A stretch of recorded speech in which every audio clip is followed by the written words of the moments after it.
DC Nation, what is up? We're back with another video. In this video, I'll be covering all the new DC comics that came out this week. The week of December 21st. Now, I was having a hard time picking a pick of the week, my favorite comic book, because the new comics this week were really good. A couple of them, I was like, man, that's pick of the week, and then I'm like, no, that's pick of the week, but I decided to pick Justice League Incarnate number 2. This is the second issue in this Joshua Williamson series, this mini-series, and this issue I really like. Now, to start it off, we got Etrigan, who's a Superman, or a super demon. That should get you hooked right off the bat. But for real though, what happens in this issue, we see the Justice League Incarnates go to Earth 13, where all these magical characters are. We got Fates, yep, the Dr. Fates from the 90s. Like I said before, we got Etrigan, who's the Superman of this Earth. He literally has the Superman symbol, but he's called Superdemon. That is such a simple but dope name. And then we got more characters that show up, like Cain and Abel from the Sandman series. They're like way in the background. You can easily miss them, but they're there. And yeah, we see a bunch of cameos, and that really makes the issue for me. The rest of the issue is fine. Like, we see them go to Darkseid. Darkseid's in a fight against this one big villain, that villain being Osmodo, and it's just really cool seeing two powerhouses, Darkseid and Osmodo, just going against each other. We get a really cool not splash image, but a double page spread showing them punching each other, and yeah, it's a good issue up to that point. There's a lot of action, suspense, good character moments between Dr. Multiverse, Thomas Wayne, and Calvin Ellis, aka President Superman. I'm really liking the interactions between Calvin and Dr. Multiverse. I see a good relationship there. Now, as the issue goes on, we see Orion and the New Gods fighting off a lot of action that I like. And how the issue ends with the Justice League Incarnates being separated through different universes in the multiverse, it gets me hyped for next issue. Now, things I don't like in this issue, the artwork at times is weak. It fits Earth 13 with the magical side of the DC Universe. It works there, but in other parts, the art looks very rushed and kind of hard to decipher. It's hard to figure out what's going on. And then the other thing I don't like, the Batwoman who laughs. Yep, that's the thing. There was one part where Dr. Multiverse is like, Darkseid and Osmodo, their fights has made cracks in the multiverse. Different villains are coming through. And I'm all getting hyped over here oh, who's gonna come through? And then we get a splash image, the Batwoman who laughs, which she has the same origin. She tried to help the Joker. The Joker turned her into the next Joker, a Batwoman who laughs. And she acts just like Batman who laughs. I don't like this idea anymore. The Batman who laughs was such a cool idea at first, but now it's been used so much in different ways, and it's just getting annoying. At the end when we see the Batwoman who laughs, and she's kind of getting beat, but she's still there. I hope next issue she just gets destroyed. I know that sounds harsh, just destroy this character, but I just don't care about her. There's no reason to care about her. It's like Joshua Williamson was like, okay, we need the Batman who laughs, but people are getting tired of that, and we've used that character too much, so let's just make a female version and shoehorn her in.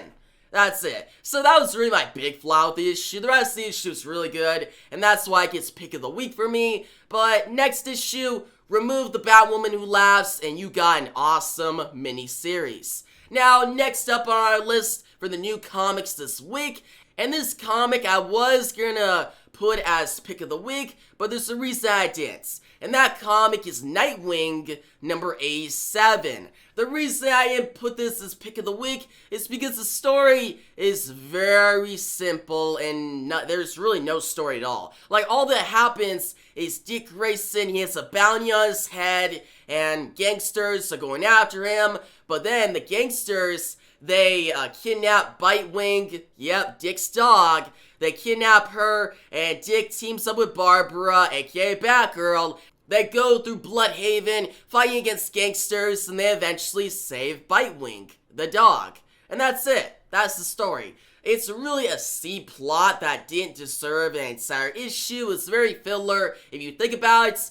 And now you're probably thinking, wait, so why are you gonna put this as pick of the week? Like, why'd you consider it? Because the art is phenomenal. Guys, Bruno Redondo knocks out the park. Honestly, this comic, this is one you gotta pick up at your local comic shop. You gotta get it in print. You know why? Because this whole issue is one panel. It's one sequence non-stop. There's actually like no panels at all. It's just a bunch of splash images and double page spreads. If you decide to put all the images together, it flows in one sequence from beginning to end. And I honestly want to do that. Like, I want to get one of the comics or get multiple versions of this one comic and get the different pages, put them together, and put it up on a wall. Like, that looks so dope.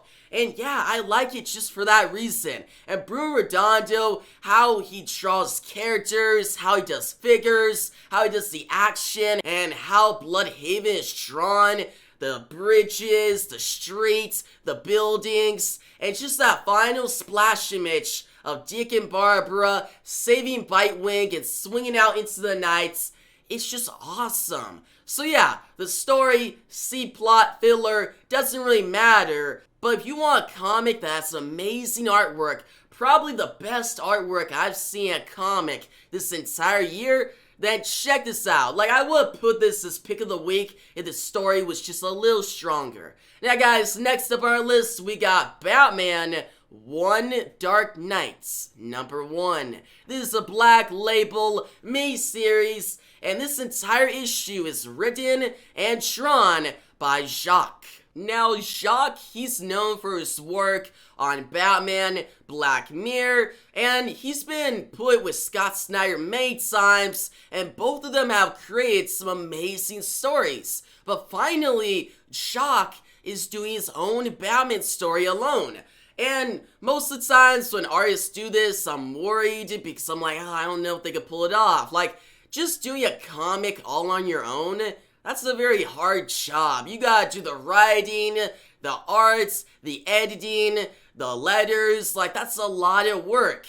And Jacques, he pulls it off. Like, he's a one-man army, guys. How he creates this comic book, it's phenomenal. Like, this is actually one of my favorite comic books of the year. And this would got pick of the week as well. But like I said in my last review, I want to pick something other than Batman. Like, I've been picking Batman as my favorite comic book of the week a lot lately. And I know you guys like, oh, it's just Batman, huh? Like, that's it? Like, I want to know some other DC properties. So that's why I picked Justice League Incarnate. But this comic is really good as well. And this is why, alright? The story, what happens, we got this character named EMP, that's his abbreviation to his name, and he has powers, he's locked up in Arkham Asylum, he can mess with like electricity, right? Now, he's being transported from Arkham Asylum to Blackgate. Blackgate is on the other side of Gotham City. And something I really like in this issue, we get a splash image that shows a map to Gotham City. And I'm like, wow, that's such a great idea. Like, why don't we have this in every Batman comic? I think that would really help. Like, imagine, guys, you open up your Batman comic, any one written by any writer, and the first page is mandatory, you get a map of Gotham City. And then you go into the story. I feel like having that at the beginning of each comic would make Gotham City a city that you could really get into, like more invested into. And when Batman's traveling, trying to take down different villains, you're like, oh, he's here right now.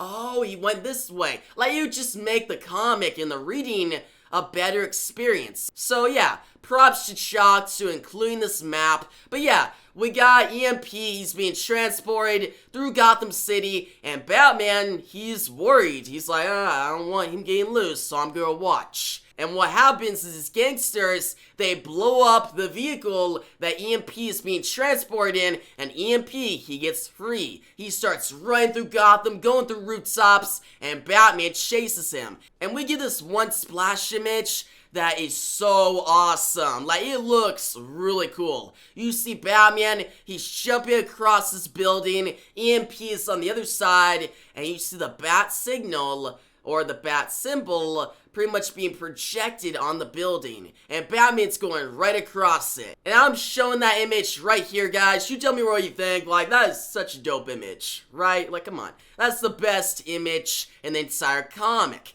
Now, what ends up happening is Batman almost catches EMP, but then EMP unleashes his electricity powers and causes a blackout in Gotham City. Yep, everything is now offline, and it's just total darkness in Gotham City. This gives every gangster and every villain a chance to just cause chaos. And Commissioner Gordon, he's like, we gotta figure this out, get everything back online, and Batman, he's finally caught EMP, but he's 4.6 miles out from Blackgate. And that's how the issue ends. Next issue, we'll see Batman carrying EMP for 4.6 miles, trying to get to Blackgate, but so many villains and so many gangsters are gonna be in his way. Can Batman make it to Blackgate without dying and without losing EMP? We'll find out. But yeah, anyways, that's the story. It's phenomenal, written very well, and just seeing Batman in action and how Jacques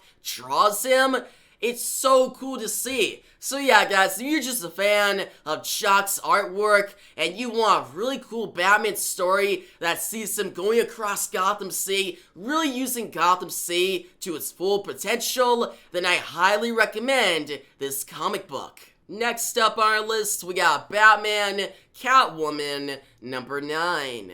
And in this issue, we got Liam Sharp as the artist once again, and nothing against Liam Sharp. His artwork is good, but when is Clayman gonna come back? He has not been on the series for a couple issues now. And I remember Tom King being like, oh, Batman Catwoman's been delayed because Clayman needs more time to really finish off his artwork. And I was like, okay, it's being delayed a year, the comic. I can wait, so I'm fine with waiting for comic books. But when it comes out, Clayman better be on every issue. And I remember Tom King tweeting out something like, yeah, Clayman, he's created some really masterpiece storytelling, some of the best artwork you'll ever see, and I was getting hyped. But then we had Clayman for like 5 issues, and now he's gone. Now it's just Liam Sharp. And Liam Sharp, he's a good artist as well, but his art here, it's not his best work. It's just fine. It's just good. And it's not up to the level of Clayman. Clayman and Liam Sharp, it's just different levels. I just think that Clayman's artwork is way better than Liam Sharp. Like, Clayman really knows how to show details and make it look realistic, and I find that really cool. So I hope Clayman returns eventually. Like, we only got 3 issues left. He better be in at least the final 2 issues. Like, this series really needs amazing artwork. Liam Sharp, as I said, good, but Clayman, a lot better. Now, for the story itself, we get some good Selina Kyle and Penguin interactions in this issue. We also get a really good scene between Batman, or Bruce, and Alfred. That was actually my favorite part in the issue. Bruce telling Alfred about how he loves Selina, and Alfred being like, okay, we can talk about this, but I'm gonna make a dinner for you, because I always make a good dinner, so you don't go out there with an empty stomach. I don't want you dying on an empty stomach. You could die any night when you go out there as the Batman. And that scene alone, man, good scene. Good job, Tom King. That was actually well written. For the rest of the issue, though, yeah, we got good Catwoman and Penguin interactions. Joker, he's great, him trying to kill the Phantasm, and then the end of the issue when everything collides, or actually finally get some plot progression, we got Catwoman's daughter, Helena, she confronts her in the future. We got Selina confronting Joker in the past. And then we got Batman and Catwoman trying to stop Joker in the present day. So things are happening, but the story itself is kind of jumbled up. At times, it's hard to see what's going on. And I just hope going forward, Tom King stops this whole, going back and forth between the past, present, and future. Just write it well and make it a little easier to understand. We're almost at the final issue of the series, and I don't know the end game. Like, I don't know how it's gonna end. And at this point, there should be some kind of setup. There isn't, though. So we'll see. I'm still following this series. It's still decent. But I hope Tom King ups his writing skills in the final few issues, and I really hope Clayman returns. Next up, we got Catwoman, Lonely City, #2. Written by Cliff Chiang and drawn by Cliff Chiang. This is another instance of just this one guy doing all the work, and he does it in a phenomenal way. Like, this is actually another comic that I could put as pick of the week. Like, it was really good. This is the best Catwoman comic coming out right now. Like, guys, the writing in this issue is so good. Seeing a futuristic version of Selina, Edward Nygma, the Riddler, seeing Penguin, seeing Two-Face, and my favorites, Killer Croc. Just having a sequence of Killer Croc doing bench press and him just acting normal. He's just chilling,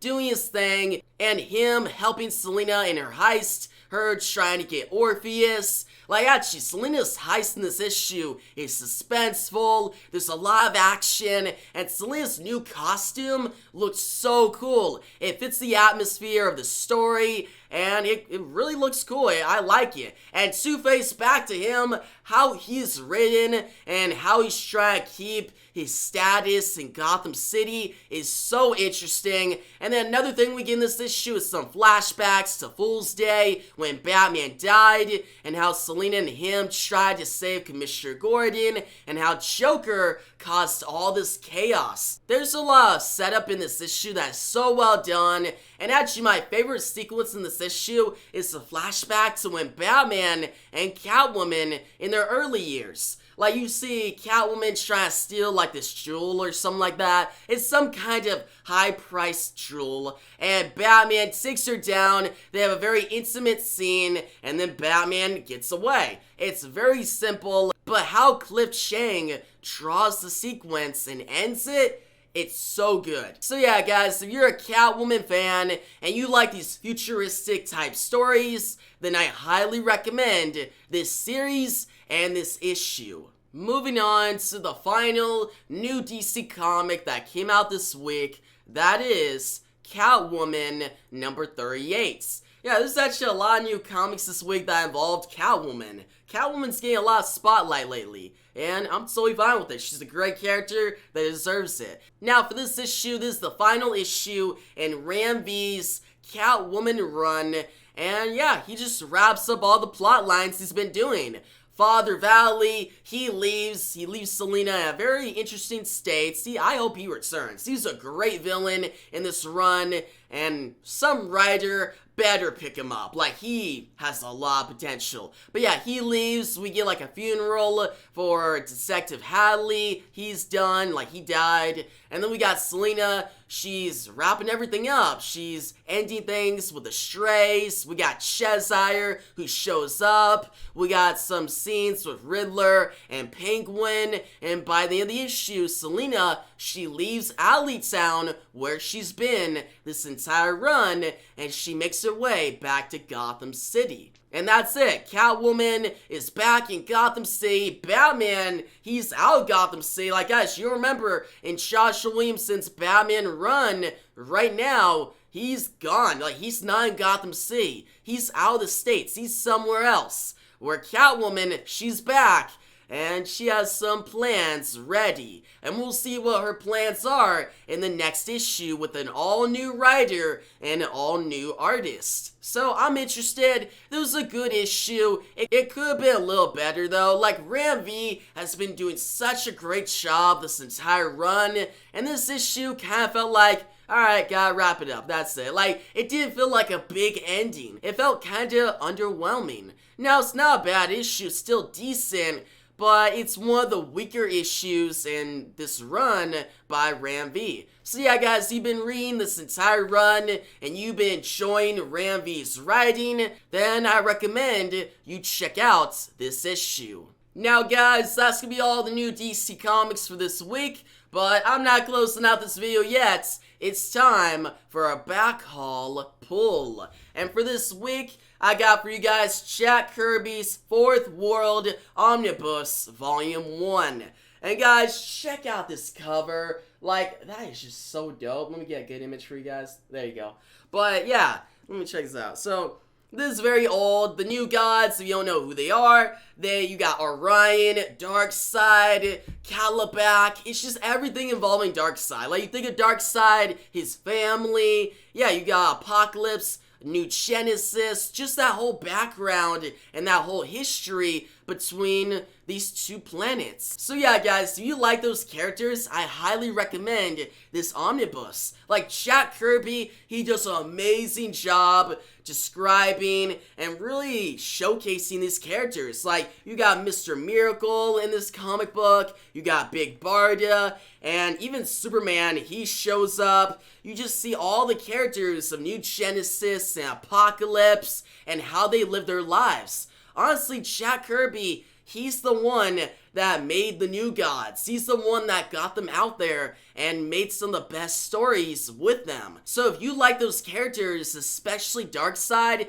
then this is a must read. This is volume 1 out of 4 different omnibuses, and I really like it. Like, when I read it, it's very old, but it's in good condition. I kept it in good condition, guys. But yeah, I read it. It's amazing. Good writing. It brings back a lot of nostalgia to old comic books from way back. And yeah, just seeing more adventures with Mr. Miracle, Darkseid, Orion. I'm a big fan of Orion. I think he's very underrated, and he gets a lot of spotlight here. He's literally on the cover to the omnibus. So yeah, that should tell you he's a great character.